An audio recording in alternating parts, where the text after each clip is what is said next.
Good morning, friends.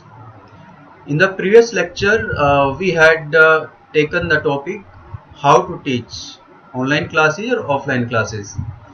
So, in that lecture, we had briefly described all the important aspects of teaching, like knowledge, delivery of knowledge, communication, interaction, fluency, accent, right?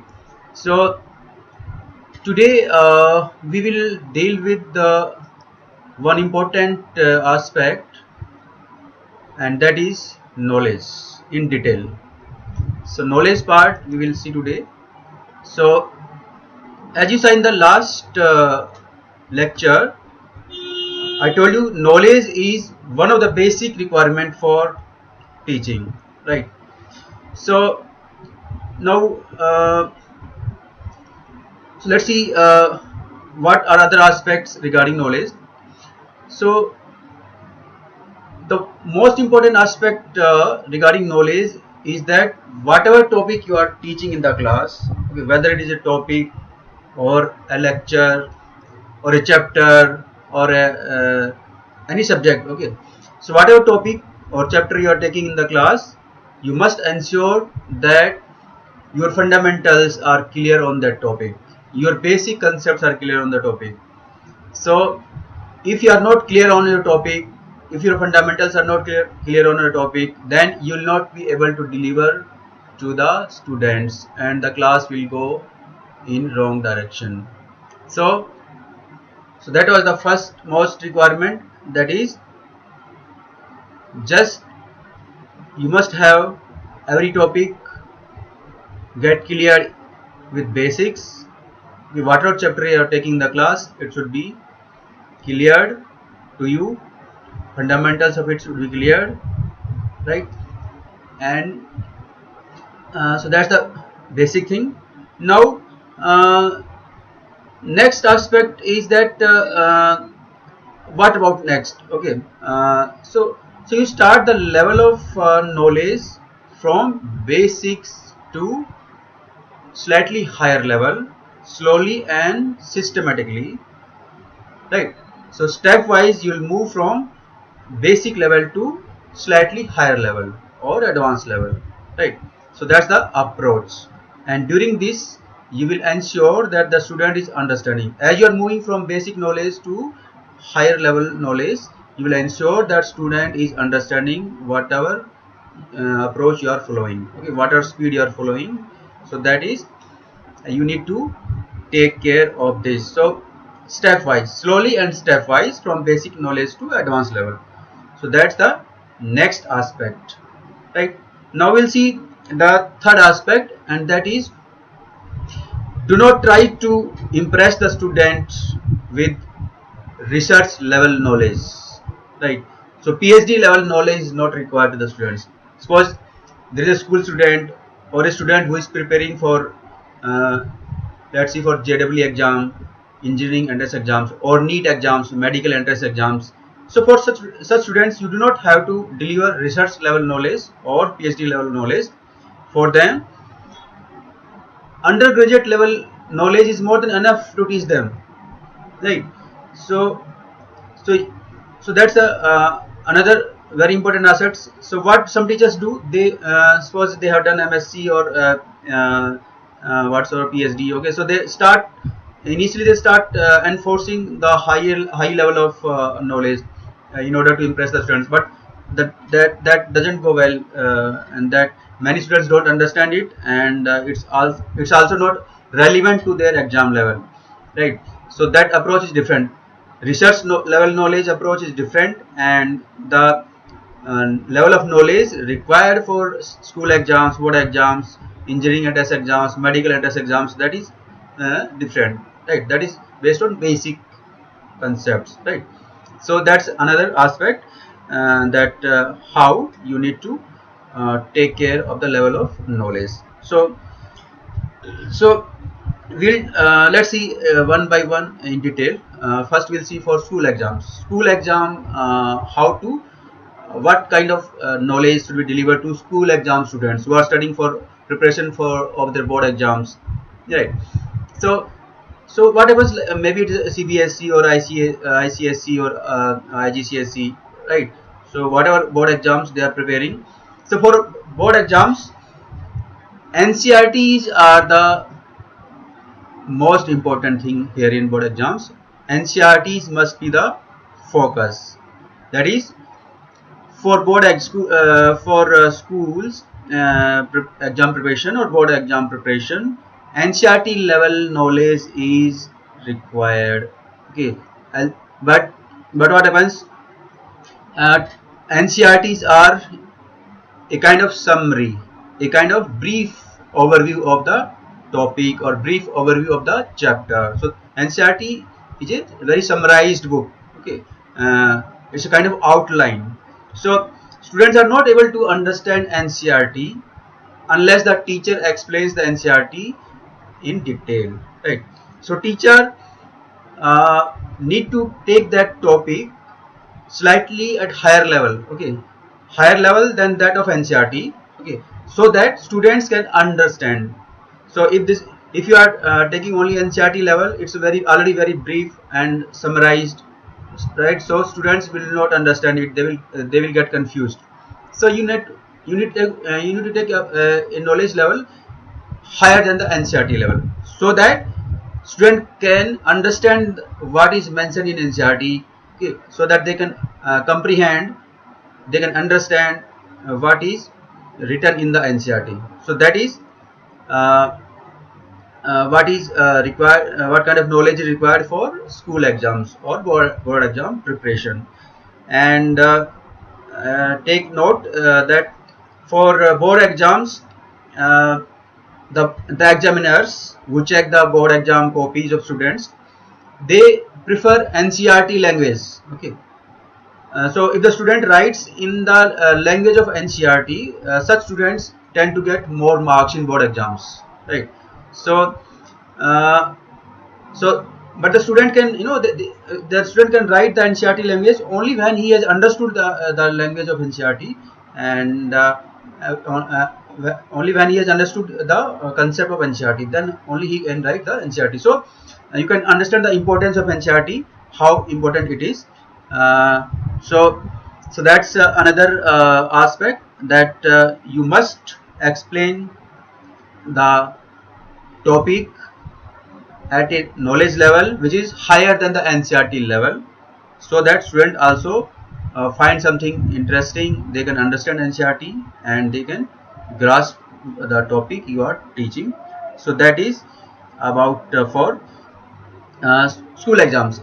And one more important aspect for school exams is that uh, after teaching NCRT, you must focus on the questions of previous years. So previous years board exam papers are very important. At least 5 years. Take at least 5 years of previous board exam papers, and you give students such papers to practice. Okay, you explain the questions, you explain the answers of such questions for board exams, because in board exams or school exams, the questions are quite often repeated again and again. Almost same kind of pattern is repeated. So, so nowadays there are so many books, okay, for board exam preparation, which are having questions and answers, right? Questions with solutions, etc. So that's the approach the teacher needs to take while teaching the student for board exams or school exam preparation, right? So basic NCRTs, right? And the practice of the previous year questions. So that's about school exams, board exam preparation. Now let's see about other aspects for, let's say, for JEE, or let's say for NEET, medical entrance exams first. So for medical entrance exams, so for medical entrance exams also, the approach is slightly higher than the NCRT level. The approach is again based on basic concepts. Okay, the student should have the basic concepts cleared. Okay, and it is possible when the teacher himself or herself has his basic concepts clear. So again, if you are teaching for medical entrance exams, NEET entrance exams, right? So you must have your basic fundamentals strong. Your basics of the topic must be clear. The basics of the chapter must be clear to you. Then only you can guide the student properly.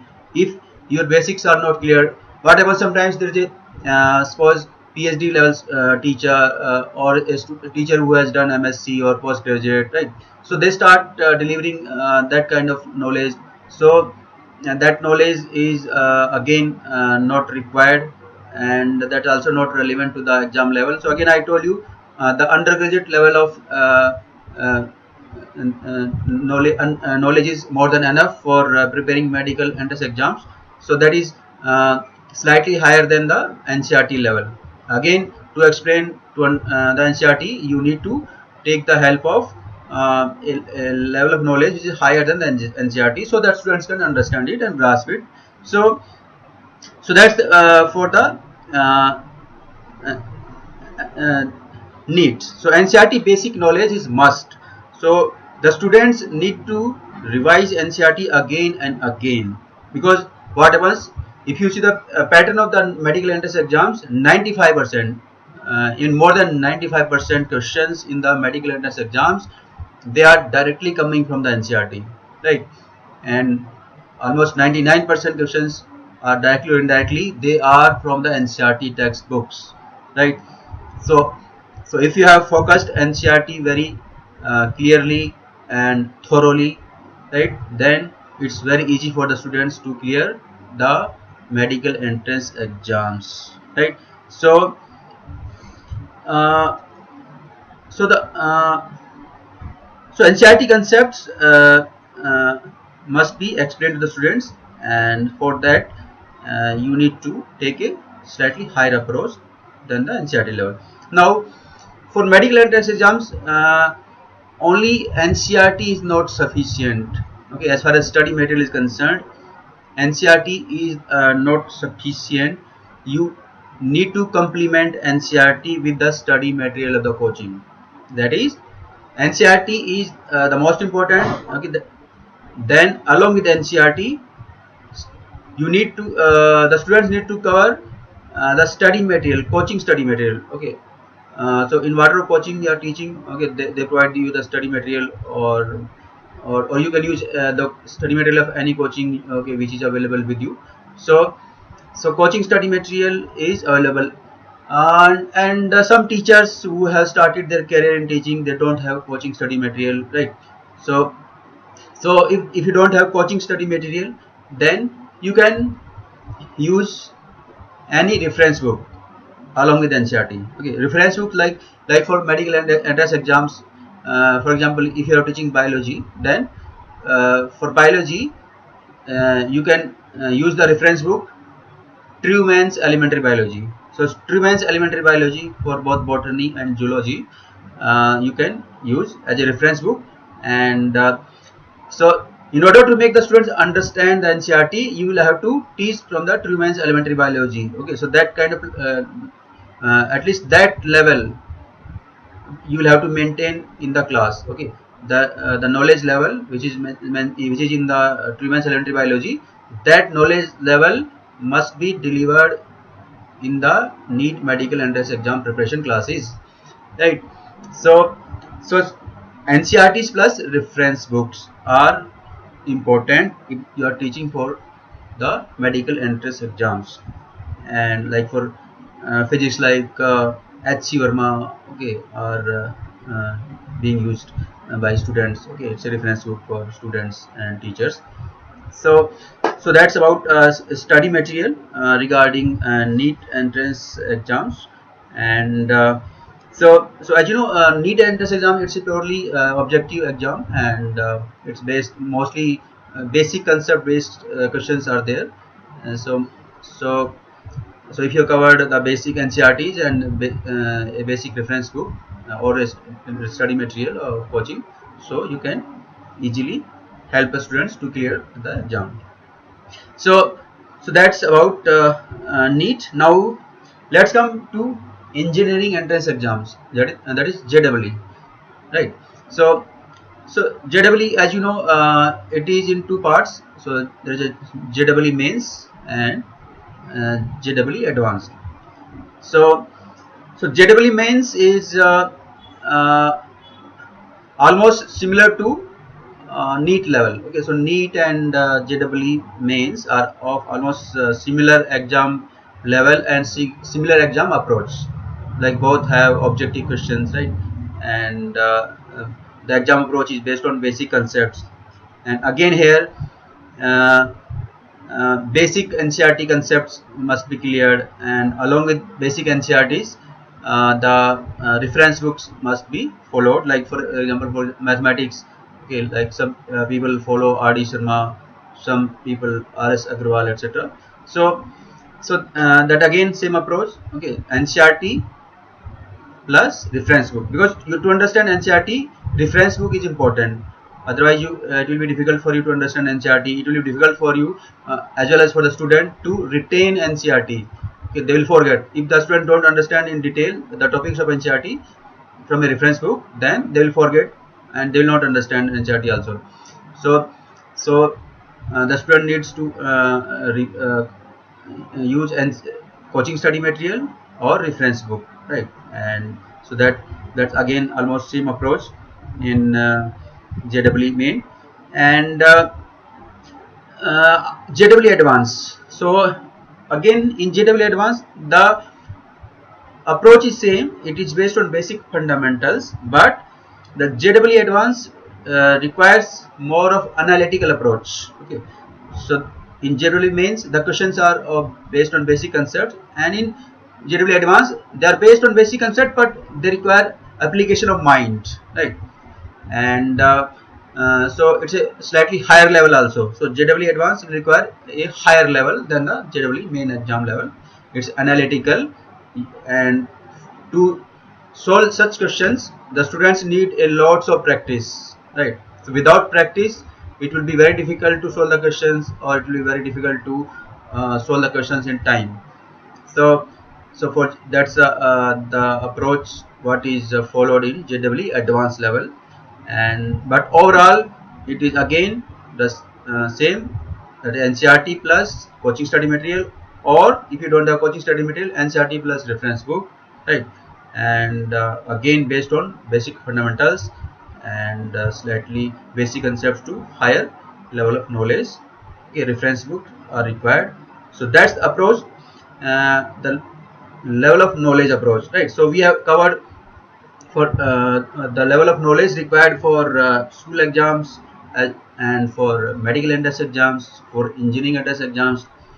And if you are teaching a BTech student, right, or an undergraduate student, right? So for such students the approach becomes different. Here basic approach will not work, although the basic must be clear, but for such students the teacher should have uh, that kind of knowledge which you can say research type of knowledge. Okay, research oriented approach teacher is using here.